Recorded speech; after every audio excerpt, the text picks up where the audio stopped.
sa umagang ito. Ano po, isang pribilehiyo po na makarating sa lugar na to. Tapos, talagang bilang Kristiyano po, nararamdaman mo sa araw-araw na buhay mo kung gaano ka ka-bless, di ba? So, ito siguro sa pinakamagandang kasiyahan or okasyon, pagkakataon na nararanasan mo is yung kasama mo yung mga kapatiran mo.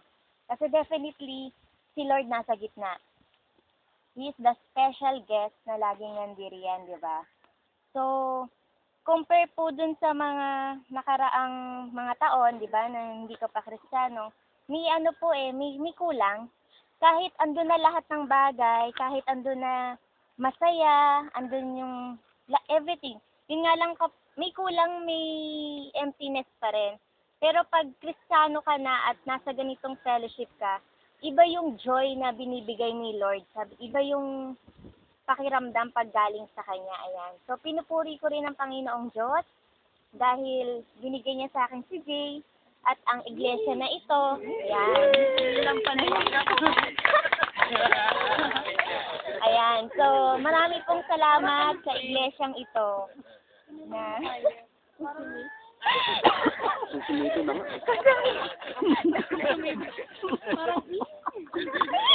Hindi ko na-upload yun. Susunito na nga Ayan. Sinagot mo na siguro siya. Ako nga doon nung ligaw sa kanya. Ayun, so Initang. yun. Salamat po. Tsaka, yun. Siguro pinagpapasalamat ko din yung since naging parte si Jay ng iglesyang ito at nadala niya din ako dito, pinapasalamat ko rin sa Diyos yung tong si Jay kasi yung laki ng improvement niya. Na-mention kasi ni Mama Chae kahapon, sabi niya, buti na lang sumasama ka sa mga ganyan at least si JJ daw nakakasama. So, pinupuri ko ang Panginoong Diyos sa bawat pagkakataon na pinagkakaloob niya sa amin sa buhay mag-asawa at sa iglesyang ito. Yun. Amen. Ano tayong mga kabataan talaga, no? Bagong sagot sa mga, kinikilig ka, parang hindi mga dual citizen, sabi na ni, senior citizen at saka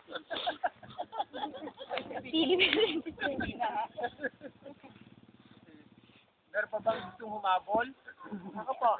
Si Asin Donna, okay. So dito ko naranasan po yung mga first time. Yeah. Nag-camp ng tent. Tent. Pwede kami mag-asawa sa tent. Pinadinig ako kagabi. Hilik yun, hilik. Ano po, kasi kahapon sabi niya, anong sama ba tayo sa silang? Oo, ako sasama ako. Yes ako. Ikaw, ewan ko sa'yo. Okay lang ako, talaga sasama ako. Hindi, sasama rin ako. Mahirap na mapahiwalay sa'yo. Kaya,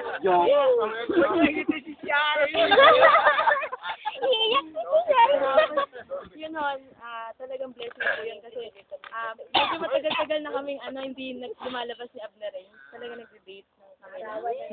Talagang Yung pala yung date niya kasi. Ay, papurihin. Libre tayo sa mansarihan. yung po buti ng Panginoon kasi binigyan niya kami ng opportunity na makasama po sa ganitong gawain. Talaga, tinetreasure ko po ito dahil iba talaga yung feeling kapag ikaw ay anak ng Diyos at kasama mo yung mga kapatiran mo na talagang mahal na mahal mo. Sabi ni Kuya Nat, tumitingin sa kapwa nung may pag-ibig.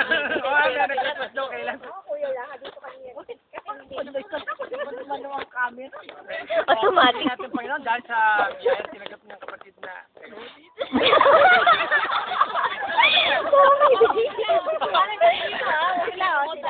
Kunyari, hindi alam. Saka may partner.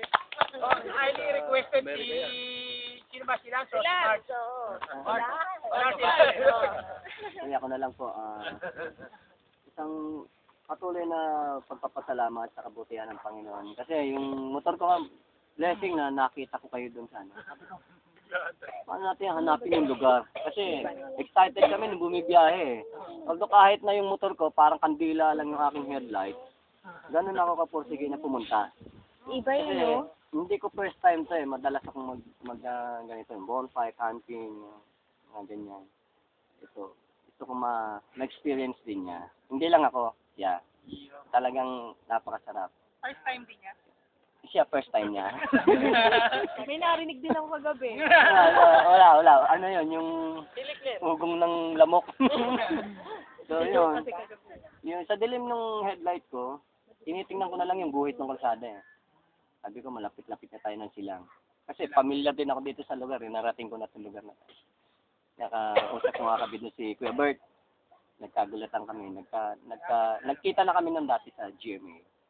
Sa Bulihan. So yun, kwento-kwento.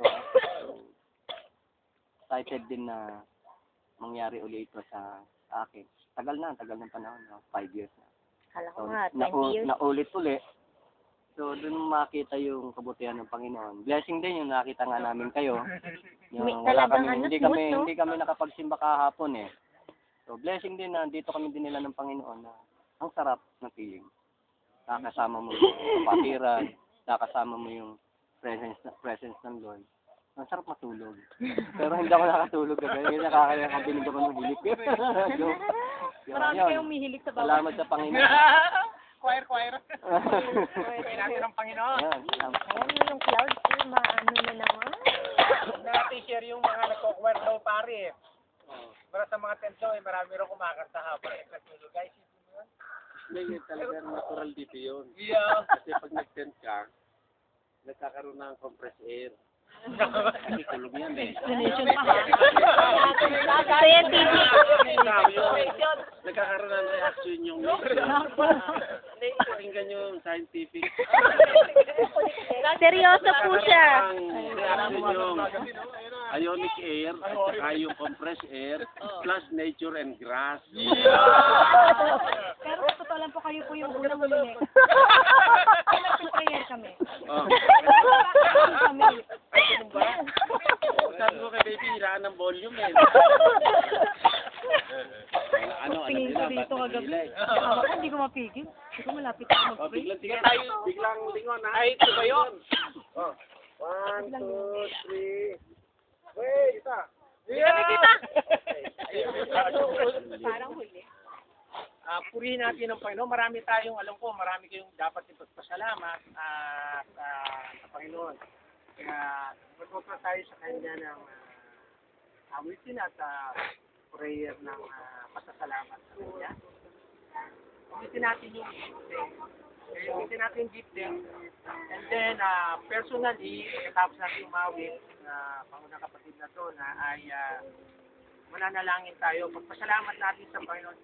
Much more than, I believe na much more than gusto nga rin ng Panginoon eh. Hindi lamang yung ating mga supplication, kundi pagpapasalamat. Kaya nga doon sa Pilipos sabi niya, humingi kayo, malangin kayo ng may panalangin, may pagpapasalamat sa Pilipos. Kaya, umitin natin sa Panginoon, and then later on, tayo mananalangin, individually. Tapos, ibigin natin ang ating kapatid na siya na magwawakas sa ating panalangin ng